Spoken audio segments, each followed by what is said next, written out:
बोला जा रहा है कि आपको नहीं पढ़ना है। यहाँ जो ये लिखा हुआ है, आपको इतना भी नहीं पढ़ाया गया कि आप इसे भी पढ़ सके, इसके भी काबिल है। तो सोचिए वो कितना भयंकर समय होगा जब इतनी बड़ी जनता को, या इस कह ले कि समाज की एक बहुत बड़ी जनता को पढ़ने का ही अधिकार नहीं था, पढ़ने लिखने का अधिकार नहीं था। शिक्षा का क्या मतलब होता है? शिक्षा का मतलब सिर्फ कखा गगा पढ़ लेना, कुछ पर्चे पढ़ लेना, कुछ अखबार पढ़ लेना, यही नहीं होता। शिक्षा का अर्थ होता है आपका सर्वांगीण विकास, आपके व्यक्तित्व के हर एक पहलू का विकास, आपके जीवन जीने का अधिकार। इसी को छीना गया था हमेशा से भारत में। आप जैसे इप्सिता ने अपनी बातचीत में रखा, हिंदू धर्म में खास तौर पे शूद्रों को और महिलाओं को, किसी भी वर्ग की महिलाओं को पढ़ने का अधिकार नहीं था। आप ये सोचिए कि कितना भयानक दौर था कि जितनी भी महिलाएं हैं उनको सिर्फ महिला होने के नाते उनके अधिकार छीन लिए जा रहे हैं। जितने भी शूद्र हैं उनका सिर्फ शूद्र होने के नाते अधिकार छीन लिए जा रहे हैं कि आप पढ़ नहीं सकते, आप एक सामान्य जीवन नहीं जी सकते। अगर आपने वेद के कुछ शब्दों को सुन लिया, कुछ श्लोकों को सुन लिया, तो आपके कान में शीशा पिघला कर डाल दिया जाएगा ताकि आगे से आप सुनने लायक ही न रहे। ये कितना बड़ा अत्याचार था।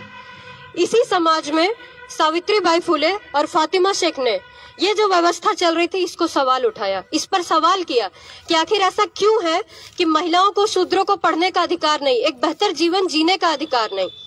आप सोच कर देखिए कि किस तरह का अंधेरे का दौर था उस दौरान। इन्होंने अपने जीवन में, हमारे जीवन में रोशनी लाई। आज जो भी लड़कियां पढ़ पा रही हैं उन्हें समझना चाहिए कि आज अगर ये दो व्यक्ति और ज्योतिबा फूले नहीं होते, आज हम यहाँ बैठे नहीं होते, आज हम यहाँ पढ़ नहीं रहे होते, आज हम यूनिवर्सिटी नहीं आए होते और एक सामान्य जीवन जी ही नहीं रहे होते। अगर हम शुरुआत से दोनों का संघर्ष देखें तो आप जानते होंगे कि सावित्रीबाई फुले के कहले पार्टनर, जो हमारे शब्दों में भी कहते हैं, पति थे ज्योतिबा फुले। उन्होंने शुरुआत से ही खुद से भी पढ़ाई की, उनकी काफी इच्छा थी पढ़ने लिखने की, वो काफी तेज तर्रार थे। जब उन्होंने अपनी पढ़ाई शुरू की, जब वो छोटे से बच्चे थे, मैं उनका पूरा इतिहास बता रही हूँ कि कैसे पल पल जब आप एक व्यवस्था को चुनौती देते तो कैसे व्यवस्था आपके ऊपर हावी होने की कोशिश करती है। जब ज्योतिबा फुले 9 साल के थे तो बहुत तेज तर्रार व्यक्ति थे, पढ़ने जाते थे, लेकिन कुछ लोगों को ये रास नहीं आया जो ये मानते थे कि शूद्रों को पढ़ने का अधिकार नहीं, महिलाओं को पढ़ने का अधिकार नहीं। उन्होंने उनके घर में जाके शिकायत की कि तुम्हारा बेटा पढ़ कैसे रहा है, ये स्कूल जा क्यों रहा है, तुम्हारे बेटे को स्कूल नहीं जाना चाहिए, उसको हटाओ। और उनके पिताजी, जो ज्योतिबा फुले के पिताजी गोविंद राव ने सारे लोगों के डर के मारे उनको स्कूल से निकाल दिया कि नहीं ठीक है, हम अपने बेटे को नहीं पढ़ाएंगे, हम लोगों का गुस्सा अपने ऊपर नहीं लेंगे। लेकिन सगुनाबाई नाम की जो बुआ थी ज्योतिराव फुले की, ये इसे रख देती हूँ, आपको आवाज आ जाएगी। ठीक है, आवाज थोड़ा कम करके चलेगा। तो सगुनाबाई नाम की ज्योतिबा फुले की बुआ थी, उन्होंने बहुत मेहनत की कि मेरा बेटा पढ़े, मेरा भतीजा पढ़े। हम चाहते हैं कि पढ़ लिख करके काबिल बने, क्योंकि इसमें वो बोलते हैं ना, कुछ लोगों में पढ़ाई को लेकर के एक दिलचस्पी होती है, एक जज्बा होता है। उन्होंने ज्योतिबा फुले को स्कूल भिजवाया। उसमें सबसे बड़ी मदद की एक बेग साहब थे जो उनके पड़ोसी थे। उन्होंने उनके पिताजी से, गोविंद राव से रिक्वेस्ट किया कि आप इस बच्चे को पढ़ाइए, भले पूरा जमाना दुश्मन हो जाए, पूरा समाज आपको चैलेंज करे, लेकिन आप इसको पढ़ाइए क्योंकि ये बच्चा बहुत अच्छा और बहुत आगे जाएगा। यहीं से ज्योतिबा फुले ने पढ़ाई की। उनकी बहुत कम उम्र में सावित्रीबाई फुले के साथ शादी हो गई थी। जिस तरह से ज्योतिबा ने संघर्ष करके खुद पढ़ा तो उनके अंदर ये जुनून आया। उन्होंने जब समाज को देखा, पढ़ा, उन्होंने वेस्टर्न के बहुत सारे फिलोसोफर को पढ़ा, वैश्विक जो अलग अलग फिलोसोफर है उनको पढ़ा। उन्होंने देखा कि फ्रीडम क्या होता है, स्वतंत्रता क्या होती है, एजुकेशन का अर्थ क्या होता है, व्यक्तित्व का अर्थ क्या होता है, उसका विकास कैसे होगा।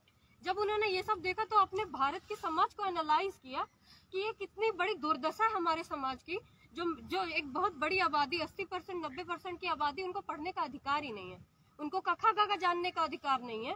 वो अगर जान लेते तो उनको मार दिया जाता है, उनके कान में शीशा डाल दिया जाता है। इसी को चुनौती देते हुए उन्होंने और सावित्रीबाई फुले ने अपना पूरा जीवन लगाया कि हर एक तबके को पढ़ने का अधिकार हो। उन्होंने सबसे पहले स्कूल खोला 1 जनवरी 1948 को। आप लोग बहुत सारे कम लोग जानते होंगे कि लड़कियों का भारत में पहला स्कूल था। उसके पहले कोई स्कूल ही नहीं था हमारे लिए जहाँ हमको दाखिला मिले। ये माना जाता है कि लड़कियां पढ़ लेंगी तो बिगड़ जाएंगी। जैसे मनुस्मृति का उमेश ने जिक्र किया कि ये कहा जाता है कि नारियां जो है, महिलाएं जो, उनको स्वतंत्र होने का अधिकार ही नहीं है। उन्हें अपने पिता के अंदर, अपने पति के अंदर, अपने बच्चे के अंदर हमेशा रहना है। अगर महिला को स्वतंत्रता दी जाएगी तो वो पूरे समाज को बिगाड़ देंगी, पूरा समाज हमारा भ्रष्ट हो जाएगा। इस तरह की बातें चलती थी।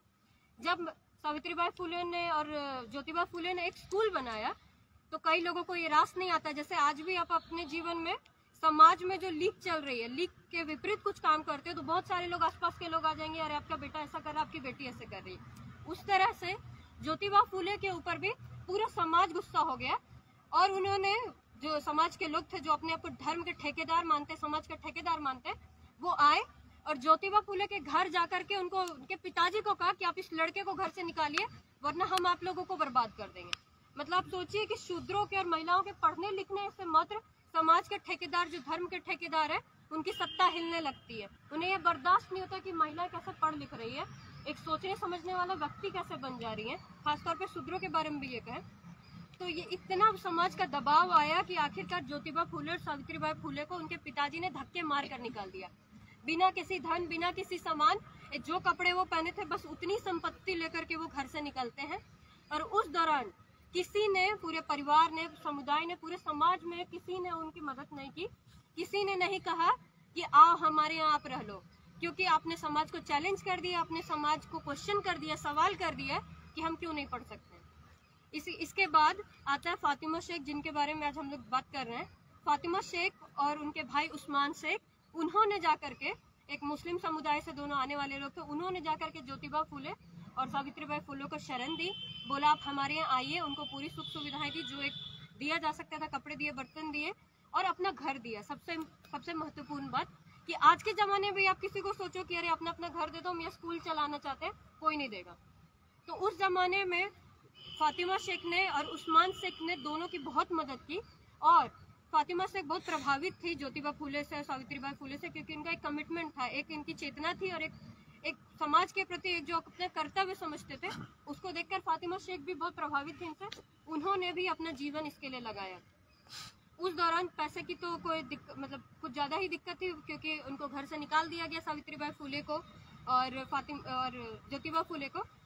तो फातिमा शेख ने सारे अपने खर्चे पे उनको रखा, उनको पढ़ाया और दोनों ने मिल करके, अगर आप उनका इतिहास पढ़ेंगे, 1856 तक करीब करीब 18 से ज्यादा स्कूलें खोली। और सिर्फ पूना में नहीं, वो पूना में रहते थे, सिर्फ पूना में नहीं, पुणे के बाहर जाकर के उन्होंने कई स्कूलें खोली कि हम जितना कर सकते हैं समाज के लिए, जो हम समझ रहे हैं। जैसे सावित्रीबाई फुले का कोटेशन है ना कि चौका बर्तन से बहुत जरूरी है पढ़ाई, क्या तुम्हें ये मेरी बात समझ में आई? इसी को मानते हुए कि लड़कियों का जीवन सिर्फ चौका बर्तन तक सीमित नहीं रहना चाहिए, अपने पति तक सीमित नहीं रहना चाहिए, उनके लिए स्कूल होने चाहिए, उनके लिए शिक्षा का जरिया होना चाहिए। इसी के लिए उन्होंने बहुत सारे स्कूल खोले, 18 स्कूल खोले। और सबसे बड़ी बात कि ये दोनों पहली महिला शिक्षिकाएं हैं जिन्होंने ऑफिशियल ट्रेनिंग ली टीचर बनने की। उस जमाने में आप सोचिए कि जहाँ पढ़ने नहीं मिलता था, उन्होंने पढ़ाई करके ऑफिशियल टीचर ट्रेनिंग लेना कितनी बड़ी बात है।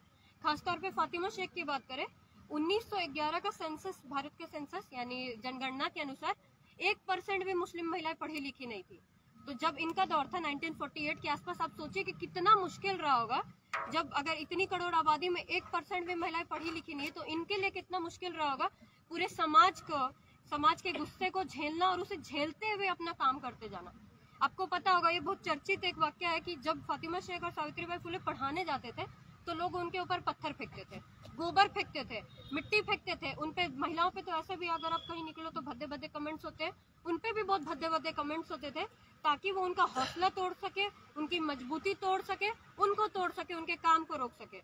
लेकिन इन तीनों ने हमारे समाज को लड़ करके बहुत कुछ दिया, जिसके कारण आज हम यहाँ पहुँच पा रहे हैं। इन जैसे लोग, सावित्रीबाई फुले, फातिमा शेख और ज्योतिबा फुले जैसे लोग नहीं होते, आज हम लड़कियां यहाँ नहीं होते। हम भी आज कहीं ससुराल में होते, वहाँ पे खाना बना रहे, अपने पति की सेवा कर रहे होते, जिस तरह से आम सोसाइटी में, आम समाज में, भारत में होता रहा। तो ये तो इनके इतिहास की बात हुई, जैसे इप्सिता ने अपनी बातचीत में भी कही रखा कि जिस तरह से महिलाओं को लेकर के, विधवा महिलाओं को लेकर के आज भी समाज में होता है कि विधवा महिलाएं अगर रहती तो कहा जाता है देखो इसने तो पति को खा ली, अपनी पति को मारने की जिम्मेदार औरतें। या आप किसी भी विधवा महिला के बारे में सुन लेंगे आसपास में, अगर वो थोड़ा श्रृंगार कर ले तो ज्यादा इनको, पति मरने के बाद भी इनको ज्यादा तैयार होना है। ये माना जाता है कि अगर पति नहीं है तो आपका जीवन का कोई अर्थ नहीं है, आपको सजने संवरने, एक स्वतंत्रता वाले जीवन का कोई अर्थ नहीं, आपको पूरा जीवन अपना पश्चाताप में निकालना पड़ेगा। आपने बहुत लोगों ने वो मूवी देखी होगी, वाटर मूवी, जॉन अब्राहम की और लीजा पता नहीं कौन सी हीरोइन है, वो उन्होंने विधवाओं महिलाओं के ऊपर बहुत बेहतरीन एक मूवी बनाई कि किस तरह से उनका जीवन बर्बाद किया जाता है। सादे कपड़े पहनने, आपको बाल हटा देने, आपको पूरे बाल चिला देने, क्योंकि आपको आकर्षक नहीं दिखना है, कि आप किसी लड़के के प्रति आकर्षक दिख जाए। एक सुंदर जो समाज का एक आकर्षक दिखने का जो पहलू है लड़कियों का, कि लंबे बाल हो, इस तरह के हो। तो हर एक कदम पे विधवा महिलाओं, चाहे जितनी भी महिलाएं थी, उनको पढ़ने का अधिकार रोका गया। पति के अंडर उनको हमेशा रखा जाता था, और पति मर गया तो महिला का जीवन बर्बाद। तो इन सब को लेकर के फातिमा शेख ने जितनी भी बुराइयां उस वक्त मौजूद थी उसको चैलेंज किया, उसको खत्म करने की कोशिश की। ये तो अगर हम बात कर ले तो ये इनका इतिहास रहा, और क्योंकि लगभग 200 साल हो गए तो हमें ये चर्चा करना बहुत जरूरी है कि आज क्या स्थिति है। आप सब सोचिए कि हमारा समाज उस समाज से अभी तक कितना अंतर हो पाया है, या अंतर हुआ भी है कि नहीं। तो हम कुछ मामलों में देखते हैं, जैसे पढ़ने लिखने का हमें अधिकार मिल गया, संविधान में अधिकार है, कई स्कूल 8वीं तक खुले हुए हैं, लेकिन क्या वास्तव में लड़कियां पढ़ पा रही हैं अभी भी? आप देखते होंगे, हम लोग तो शहरों में मिडिल क्लास फैमिली से बिलोंग करते हैं, तो कहीं ना कहीं हम पढ़ने का अधिकार मिल गया। कुछ लोग छन करके, उनमें से लड़कियों में खास तौर पे, यूनिवर्सिटी पहुंच गए, ग्रेजुएशन कर लिया। लेकिन आप में से बहुत लोगों का अनुभव होगा कि आपके आसपास की बहुत सारी ऐसी लड़कियां जिनकी 10 की उम्र में शादी हो गई, आज वो बच्चे पाल रहे हैं। कुछ लड़कियां जो फाइट करके या किसी तरह पढ़ ली, वो ज्यादा क्या होता है, डिग्री कॉलेज में हमारे आसपास के किसी गांव के कॉलेज में पढ़ रही होंगी, और हम लोग कम से कम यूनिवर्सिटी पहुंच पाए। तो आज ये है स्थिति कि अगर 1 करोड़ लड़कियां एडमिशन नर्सरी में लेती है तो 12th पास करते करते वो 10 लाख की आबादी भी नहीं रह जाती है। तो अब ये देखिए कि कहने को तो हमें अधिकार मिल गए हैं कि हम पढ़ सकते हैं, लेकिन क्या वास्तव में वो लागू हो भी पा रहा है कि नहीं। ये तो बात रही पढ़ने की। उसके बाद आप देखिए कि औरतों को तो पैदा होने के लिए स्ट्रगल करना पड़ता है। कन्या भ्रूण हत्या, आप सब जानते होंगे कि भारत में कितनी ज्यादा इस तरह की प्रॉब्लम्स है कि हमेशा चेक किया जाता है कि कहीं लड़की हमारे यहाँ ना हो जाए। अगर लड़की हो गई तो हम मारने की कोशिश करते हैं, और अगर नहीं मार पाए तो दुख तो हर घर में मनाया ही जाता है कि अरे शिट, लड़की पैदा हो गई, दहेज देना पड़ेगा, पढ़ाना लिखाना पड़ेगा, एक जिम्मेदारी, एक बोझ झेलनी पड़ेगी। तो यहाँ तक ये दिक्कत है कि लड़कियों को बोझ ही माना जाता है। उसके बाद रहेगा अरे पढ़ाना पड़ेगा, इसका दहेज का जुटाना है, तो उसकी पढ़ाई से ज्यादा उसके दहेज पे पैसा जुटाया जाता है। बचपन से हमको सुनने को मिलता है, अरे तुम तो पढ़ाई लड़की हो, तुम्हारे लिए पैसा नहीं जुटाएंगे तो इतना लाख दहेज कैसे देंगे। या खाना बनाना सीख लो, ससुराल में जाके क्या बोलेंगे कि मम्मी ने ये भी नहीं सिखाया। तो बचपन से हमें ट्रेनिंग दी जाती है कि आपका एम है कि आप ससुराल में जाके खाना बनाएं। रोटी बेलना बचपन से सिखाया जाएगा। लड़कियों को किचन सेट होता है ना, खाना बनाने वाला, वो बचपन से दिया जाएगा कि आप खाना बनाना सीखें।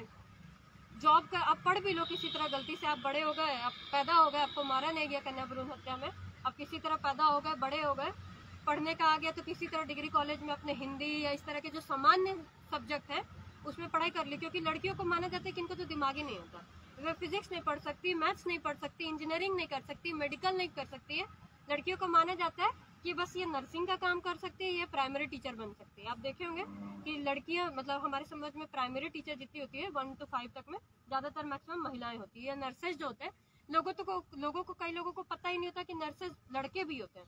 उनको लगता है मतलब नर्सेज मतलब लड़कियां। तो ये माना जाता है कि महिलाओं का काम बस इतना है। उसके बाद आप अखबार उठाइए रोज का, कोई भी ऐसा दिन नहीं होगा जिस दिन बलात्कार की घटना नहीं होगी, कोई भी ऐसा दिन नहीं होगा जिस दिन दहेज के लिए लड़कियों को मार दिया न गया हो, जला न दिया गया हो। आप हर रोज खबर सुनते होंगे। तो आप सोचिए कि महिलाओं की स्थिति क्या है आज समाज में। महिलाओं को एक वस्तु से ज्यादा क्या माना गया है? क्या उनको वास्तव में अधिकार मिल पाया है कि नहीं?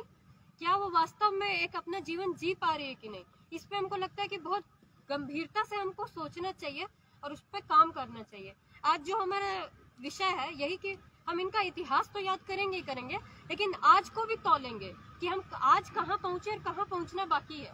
और सबसे महत्वपूर्ण सवाल, अगर हम जान भी जाए कि हमें कहाँ पहुंचना है, लेकिन हम पहुंचेंगे कैसे, उसका रास्ता क्या होगा। मुझे लगता है आज इस पे विशेष तौर पे बात होनी चाहिए कि हम कैसे बदलाव कर सकते हैं। आप कैंपस में भी देखेंगे, कैंपस में आप देखिए कितनी लड़कियां और कितने लड़के हैं, रेशियो कितना कम है लड़कियों के आने का यहाँ पे। और सेकेंड ईयर के भी बहुत सारे लड़के यहाँ मौजूद होंगे, लेकिन सेकेंड ईयर की लड़कियां बहुत कम मौजूद है, क्योंकि उनके क्लासेस नहीं खुले तो उनको बाहर जाने नहीं दिया जाता। तुम्हारी क्लास नहीं चल रही, तुम जाकर क्या करोगे? पढ़ना ही है तो घर में पढ़ो। तो आप देखिए कि ऑलरेडी हमारे कैंपस में लड़कियों की संख्या कम है, और आए दिन छेड़खानी और सेक्सुअल हैरेसमेंट की घटनाएं कैंपस में बहुत आम है। 2017 का एक आंदोलन आपने सुना होगा अगर BHU का, कि एक लड़की के साथ सेक्सुअल हैरेसमेंट की घटना हुई और इतनी आम घटना तब तक हो चुकी थी कि सैकड़ों की संख्या में लड़कियों ने सिंह द्वार यानी जो लंका का गेट है उसको बंद किया। और ये जो पुरुष सत्ता है जो मानती है कि लड़कियां अगर 6 बजे शाम में बाहर निकलेंगी तो उनके साथ छेड़खानी होगी, इसको चैलेंज किया। और उसके बाद ही जो यहाँ तत्कालीन वाइस चांसलर था गिरीश चंद्र त्रिपाठी, वो अपना बोरिया बिस्तरा लेकर के भागे, उनको भगाया गया, उन्होंने लाठीचार्ज कराया लड़कियों पे। सिर्फ हमने ये अधिकार मांगा कि हमारे साथ छेड़खानी क्यों हो रही है, हमारे साथ सेक्सुअल हैरेसमेंट क्यों हो रहा है। अगर हम दिन में निकल रहे, शाम में निकल रहे, रात में निकल रहे, इसका क्या मतलब है कि हमारे साथ सेक्सुअल हैरेसमेंट होगा। उस वाइस चांसलर ने कहा था कि लड़कियां देखो धरना करी मतलब अपनी इज्जत बाजार में बेच रही हैं। उनके लिए भी यही मतलब था कि लड़कियां अपना हक अधिकार मांगे तो वो इज्जत बेच रही हैं। तो इसी के खिलाफ यहाँ पे बीएचयू में भी लड़कियों ने बहुत सारे अपने आंदोलन की। आपको पता होगा कि 100 सालों के इतिहास में बीएचयू में लड़कियों को नॉनवेज नहीं मिलता था। लड़कों को हमेशा से है खाने का अधिकार था, लड़कियों को नहीं था। तो ये सोचिए कि इतने बड़े यूनिवर्सिटी में ये डिस्क्रिमिनेशन महिलाओं के प्रति है कि उनको नॉनवेज खाने का ये अधिकार नहीं है। तो आप हर एक पल पे, एक एक कदम पे आप नापेंगे तो हमेशा महिलाओं को कमतर माना गया है, छोटा माना गया है और माना गया कि इनका शोषण होना तो ठीक है। कल हम लोग हम लोग पर्चे भी बांट रहे थे तो कई लोग बोले कि अरे इन लोग तो ऐसा पर्चा लिख दिए, लोगों को लगेगा कि महिलाओं का शोषण होता है। मतलब कुछ ऐसे लोग हैं ये मानते ही नहीं कि महिला का शोषण भी होता है, उनके साथ कुछ दिक्कतें भी है। तो हमको आज चर्चा भी करने की जरूरत है कि क्या स्थिति है और कैसे बदलेगा। मुझे लगता है इस पे भी बहुत खुल करके चर्चा होनी चाहिए। तो इसी के साथ मैं अपनी बात खत्म करती हूँ। धन्यवाद।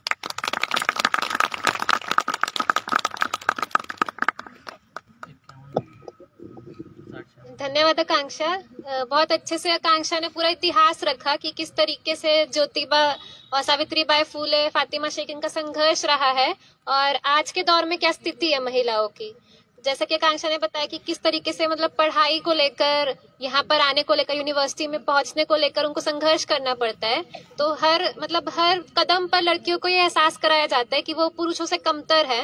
उनको एहसास कराया जाता है कि कुछ मतलब वो उनमें कम दिमाग है, उनमें कम काबिलियत है।